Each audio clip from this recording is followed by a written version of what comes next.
Welcome to a bonus episode of the Savvy Shopkeeper Retail Podcast. I'm your host, Kathy Cruz.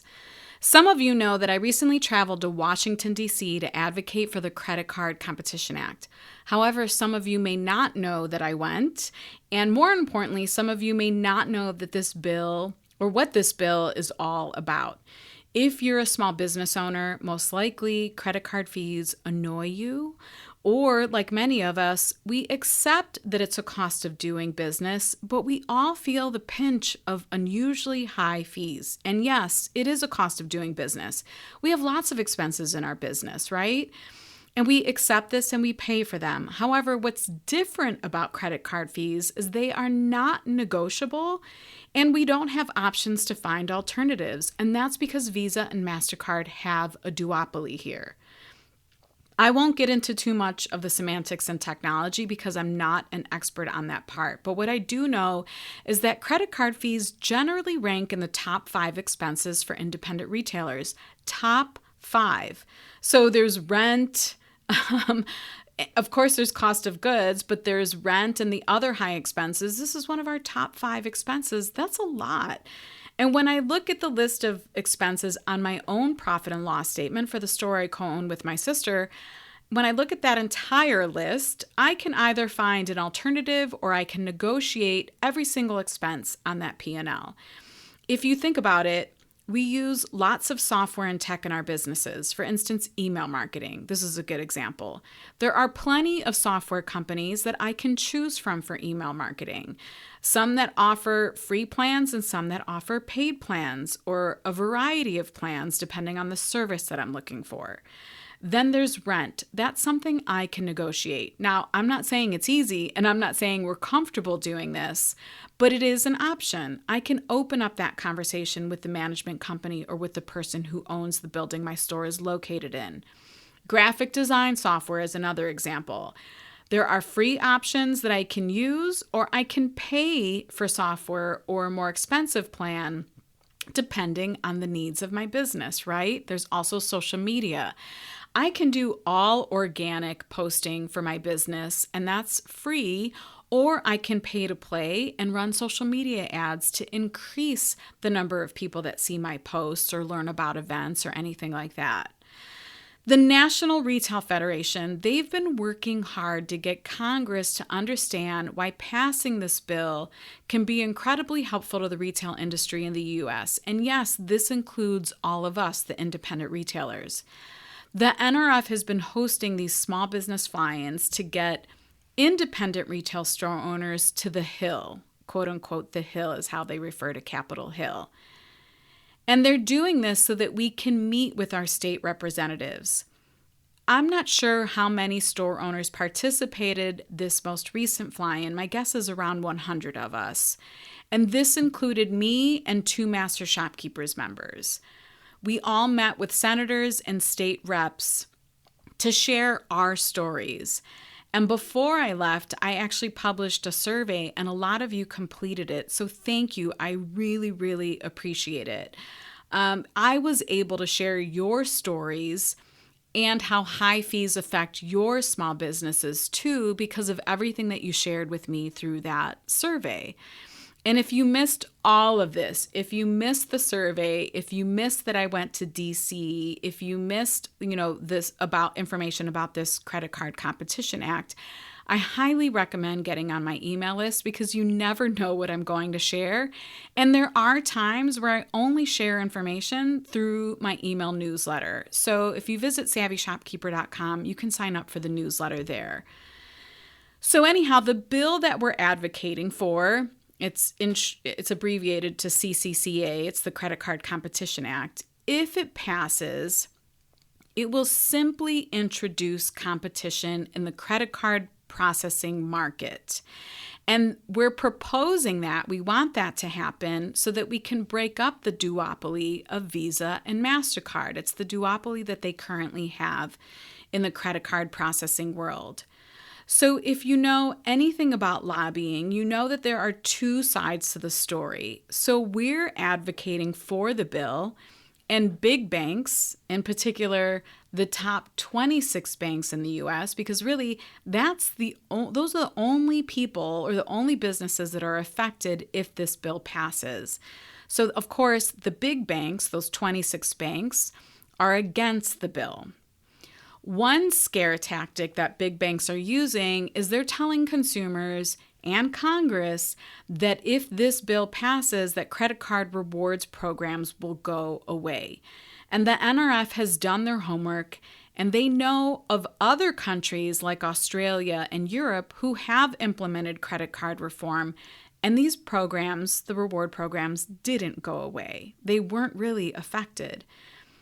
Now, big banks might have to pay a little bit more out of their billions of dollars of profit to provide rewards programs, but these programs won't go away because this is a marketing tool for them. The big banks also don't tell you that the average American family spends $1,000 in credit card fees one way or another every single year. And don't get me started on big bank profit. While independent retailers struggle to profit at all, and this was really clear in my survey, these big banks are profiting in the billions. If indie retailers do show a net profit, it's generally less than 10%. And generally, when I'm talking about a micro retailer, it's less than 10% on $1 million or less business. While Visa and Mastercard net profit 40 to 50%. And I know this because I pulled their 2022 annual statements. We're talking about $25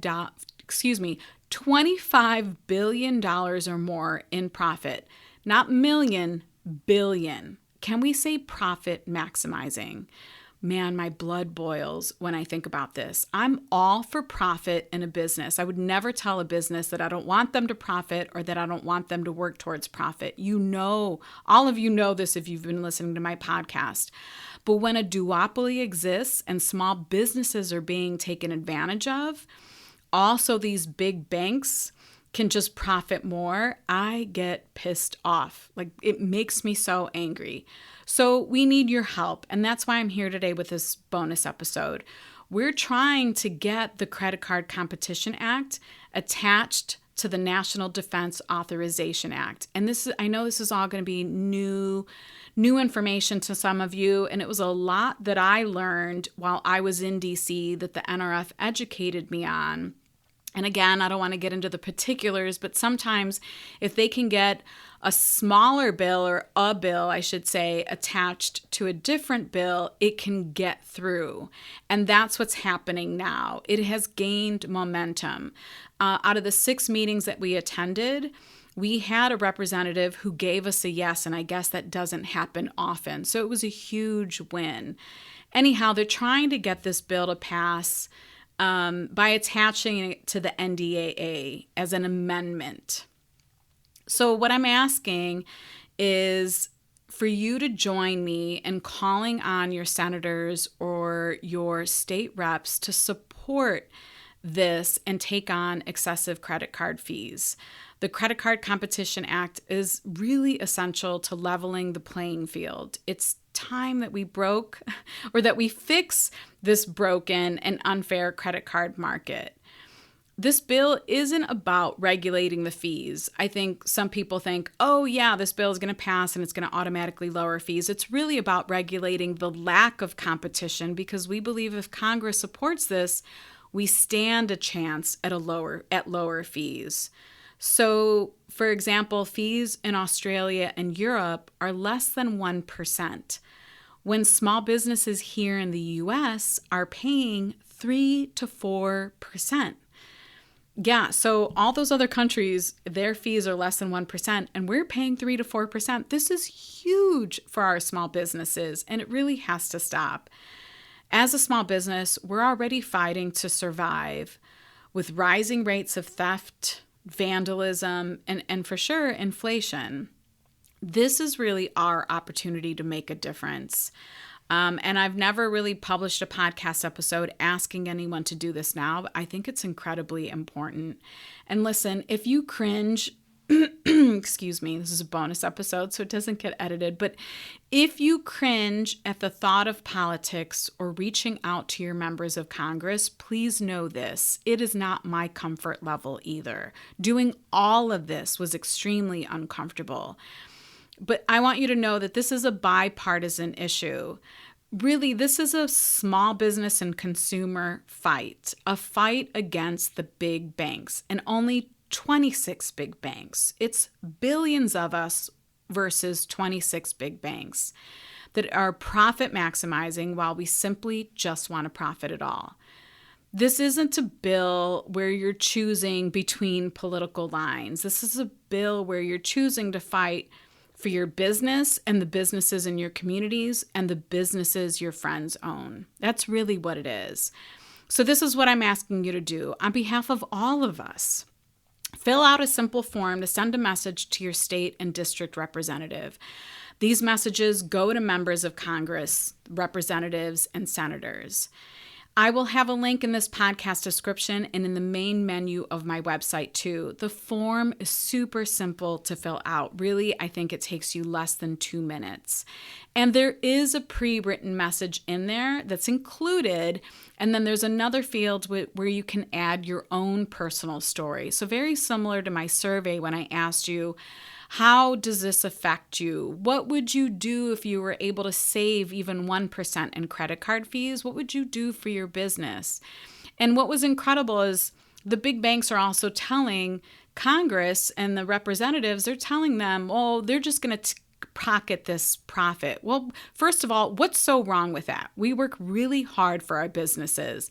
So it's okay for you to profit 25 billion plus, but it's not okay for us to profit. But the interesting thing is in the survey, so many of you, of course, we run our businesses from our hearts sometimes, oftentimes. And so many of you said, I would pay my employees more. I would give them bonuses. I would be able to provide them with benefits. I would give back to my community more. So the argument that we're just going to sit there and take our profit, for me, is twofold. Yeah, well, I think that's okay. It's deserved. And second, look at what everyone said they would do with that profit.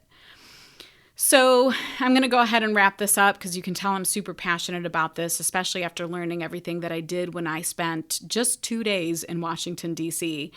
But you'll visit SavvyShopkeeper.com and click on the link in my main menu that says credit card reform. That will send you to the simple form to fill out so that you can be part of this. Because the one thing that I said when I sent out that survey is you have a voice.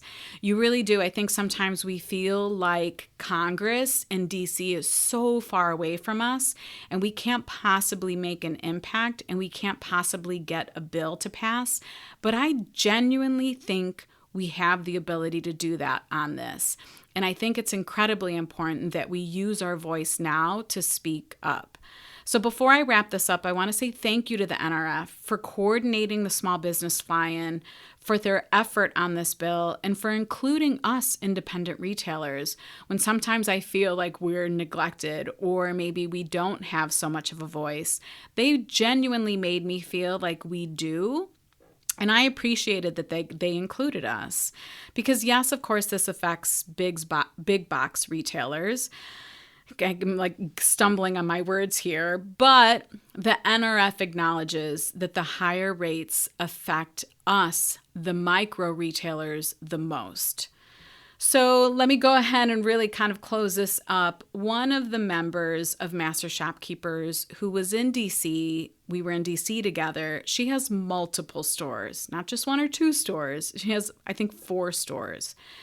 Her credit card fees are her third biggest expense. She works incredibly hard managing multiple teams, dozens of employees, managers, and she shared how she pays more in fees than she pays herself. This is infuriating. She wrote a personal post on her Facebook page also asking friends, family, and fellow business owners to support this bill too, because at this point, we have to reach out to all of our networks. And feel free to share this podcast episode share the link that I'm sharing with you. Please share away. But she said something that struck me, and this is how I want to end this episode. She said, advocating on behalf of something that can actually help small businesses in our communities has given me a renewed sense of hope after the past few years. I hope you will join me in making a difference. Hashtag Fed Up with Fees. So small business owners deserve some hope, especially after the past few years. Please visit SavvyShopkeeper.com and click on the credit card reform link in my main menu. It's time for all of us to boss up. Take 2 short minutes to make a big, big difference. Until the next episode, be savvy and boss up.